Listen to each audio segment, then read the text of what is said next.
Just a friendly reminder before the video begins, you will hear two stories in this video and both have new updates. Now on to the first story. One of my friends is planning her wedding, or rather, she expects me to plan her engagement announcement party, bridesmaid announcement luncheon, bachelorette party, the wedding ceremony, and the reception.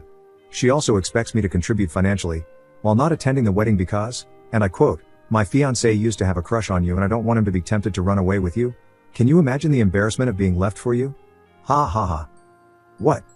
Summing up the rest of the convo, I told her off and questioned how she can make demands like that to someone that she clearly doesn't respect.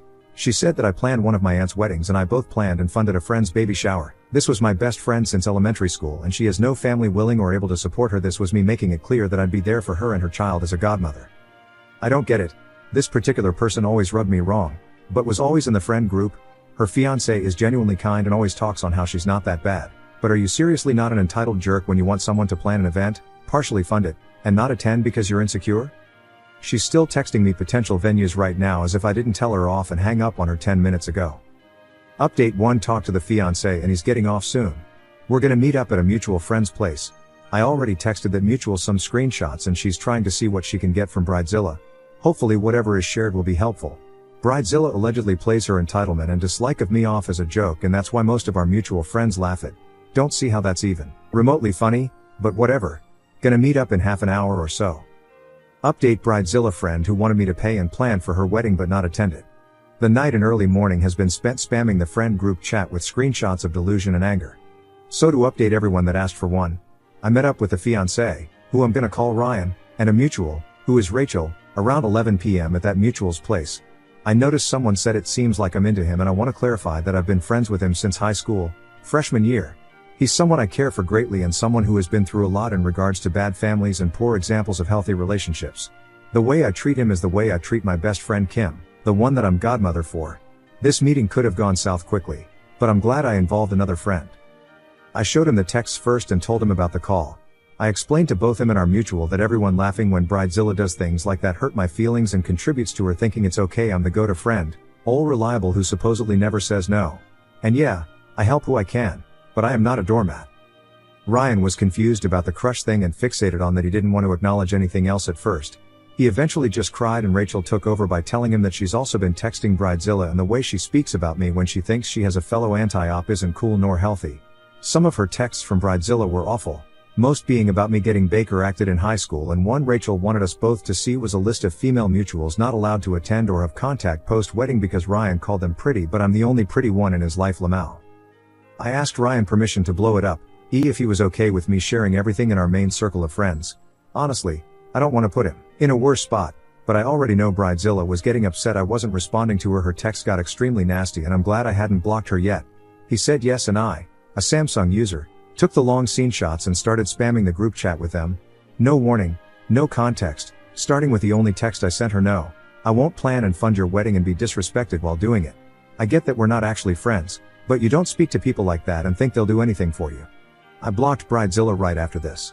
Rachel hasn't shared her screenshots yet, but things have been interesting.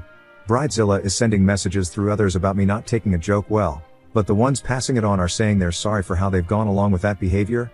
I've blocked them too, at least temporarily, because why are you passing along her texts of what she wants to say to me when I told you I'm done and I don't want anything to do with her anymore? Is that normal friend behavior? I'm seriously asking at this point. As of now, it's 9-something in the morning and I have more people to send my copy pasta of. I'm temporarily blocking you as I want nothing to do with Bridezilla and blocking them. Ryan has apparently sent her a text saying to keep the ring and blocked her. Rachel hasn't blocked her and is on some multi-way call with her. She's apparently a mess and it's all my fault. Boohoo. Don't start crap and there won't be crap. Rachel says she's going to play both ends and blow things up worse than they are. She genuinely wants to weed out the crap friends and says she's noticed a lot of people are considered friends when they shouldn't be.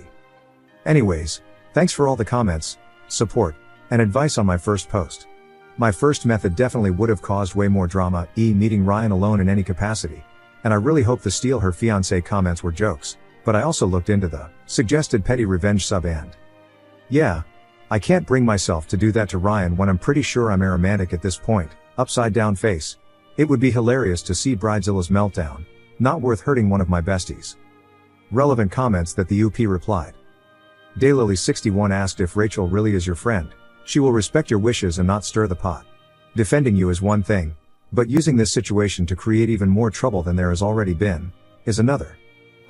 Thankfully she has listened to my concerns. She's bowed out of it. But by this point some of what she's done has made me uncomfortable. She didn't have to do much to stir the pot and didn't say anything about me that seems like a red flag. But what she's done does seem like one. Strong opinion for life asks, some people want revenge and others want peace. The only thing that I don't agree with you is if Rachel has something that could end her job, and if it's a real problem where people are at risk or something bad must be for her to 100% certain to end her job, then she needs to do that. I told her to anonymously report it if she believes it's career ending, but not to take her nuke route of posting it online everywhere. I don't think it's the best option because she might put herself in danger if Bridezilla decides to retaliate. Update number 2: Bridezilla friend who wanted me to pay and plan for her wedding but not attend it. As a commenter predicted, Bridezilla has latched onto the not invited part of her comments and made it seem like that was my issue with her. Her angle is that I'm upset I wasn't invited and that's why I'm sabotaging her and Ryan. She's telling everyone willing to listen that she felt Ryan values me above her, so that's why she initially didn't want me there and that she'll invite me if I talk Ryan out of leaving her and let her pick my outfit.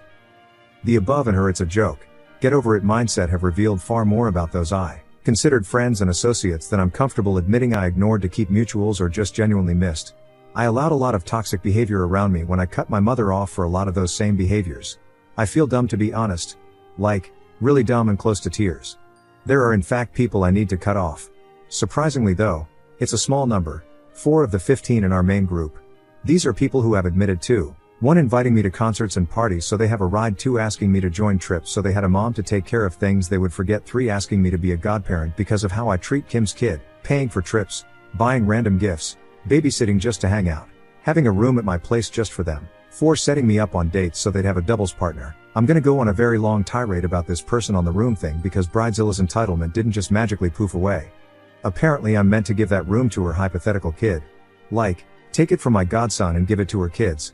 She thinks that because of how Ryan and I became friends, that means I should value my friendship with him above Kim, thus entitling her hypothetical kids to more. It's such a weird notion to me. The way I met Ryan was through group grief counseling. But I don't think that friends have different worths the way she and some others described it. The friends who passed along messages have been unblocked. I talked to them and, like another commenter suggested, they were sending screenshots because they themselves didn't realize they were allowing her to get away with stuff like that for years and were genuinely sorry. I told them I allowed it too, so I can't really be mad at them at this point. When I've said I didn't like something, these are people that would stop it immediately. I should have said something earlier instead of ignoring it because Bridezilla was their friend and Ryan's girlfriend. Don't know if that makes it okay, but I'm gonna let it go. I glossed over Ryan telling Bridezilla to keep the ring and blocking her. As someone pointed out, there was much more said, some of which are NSFW. The screenshots Rachel and I shared with the group excluded all the messages Rachel received about Ryan, specifically in regards to his history with being Saeed and abused. Don't ask details I don't know nor have I ever asked. I don't need to know to support him. There were things being shared to Rachel that he confided in Bridezilla about, but not in Rachel or I about. Rachel didn't show me and I didn't ask to be shown either.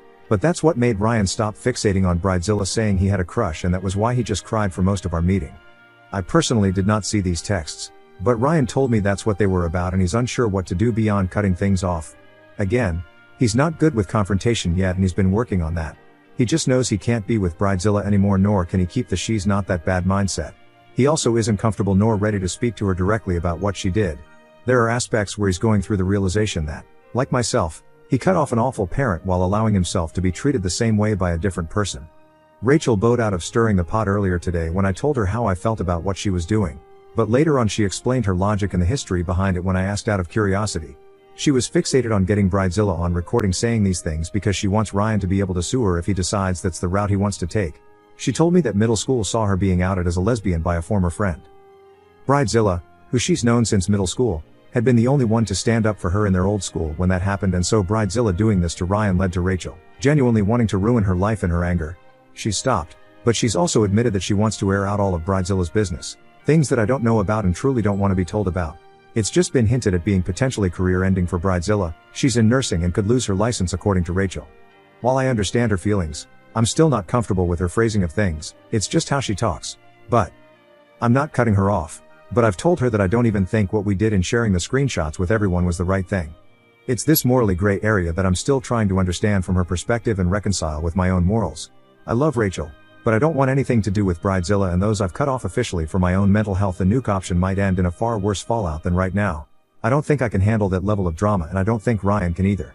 To end this, I'm gonna ask people to stop sending me revenge ideas. I was okay making jokes about it at first, but the private messages being sent and some of the comments on my posts are getting out of hand. I don't want to steal Bridezilla's man. I don't want to take over her wedding by showing up in white.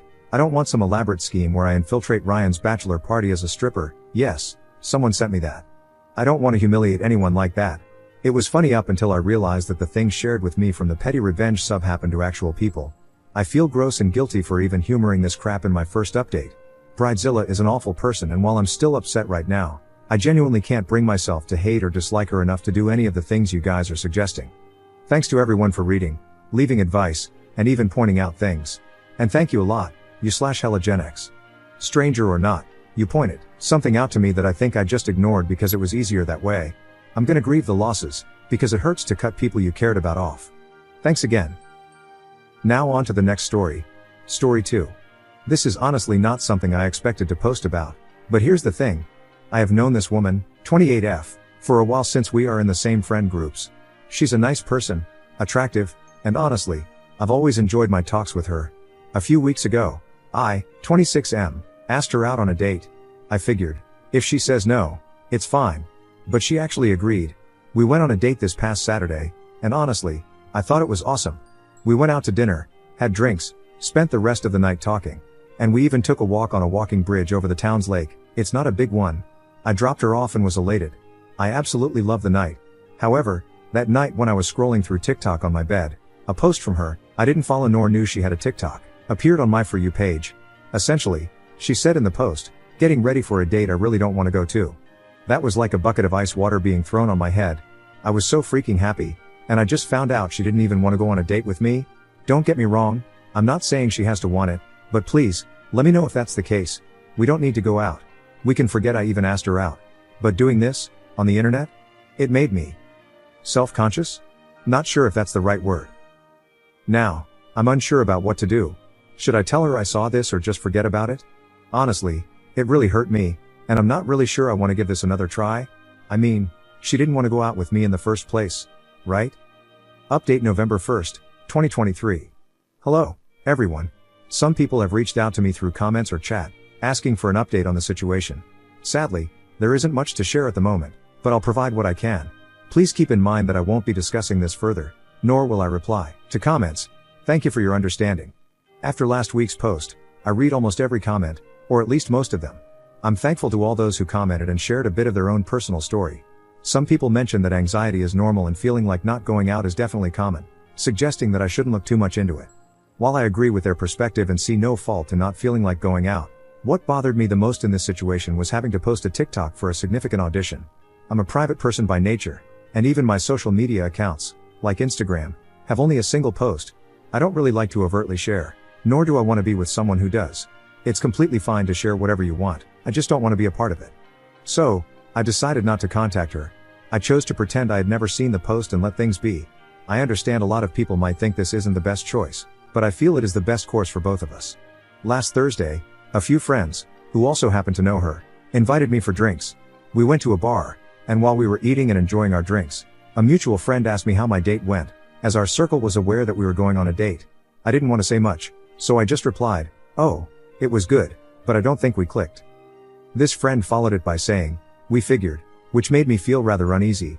When I asked what he was talking about, he hesitated but eventually said that they had seen a TikTok post from her about not wanting to go out. At this point, I didn't really know what to say. This situation is just incredibly messy for me, but there's not much I can do about it. Still, I wasn't going to mention it, nor did I try to look up if there was any update on her part. In fact, I deleted TikTok after that incident. It just wasn't doing me any good. Nevertheless, this past Saturday, she sent me a text. She mentioned that she enjoyed our date and asked if I wanted to go out again. I understand that she clearly stated that she enjoyed our time together. However, I don't want to be with someone who exposes so much of their personal life. It's not something that would be good for me. So, I decided to tell her the truth and sent a text explaining that while I absolutely enjoyed our date, her company, and that I thought she was an amazing woman, her post from the night of our date came across my For You page on TikTok, and it made me feel really self-conscious. While I understand that she enjoyed the date, contrary to what she felt at the time of the post, I didn't feel comfortable going out with someone who had such a high level of exposure online. I wished her the best and expressed hope that she finds someone whose lifestyle aligns with hers. She has read the message, and left me on read ever since. I don't think she will reply, and I don't think we'll have a lot of social interactions going forward. I'm sorry if this wasn't the update you guys were expecting, but yeah, sadly, that's what the situation became. Anyhow, wish everyone a good day.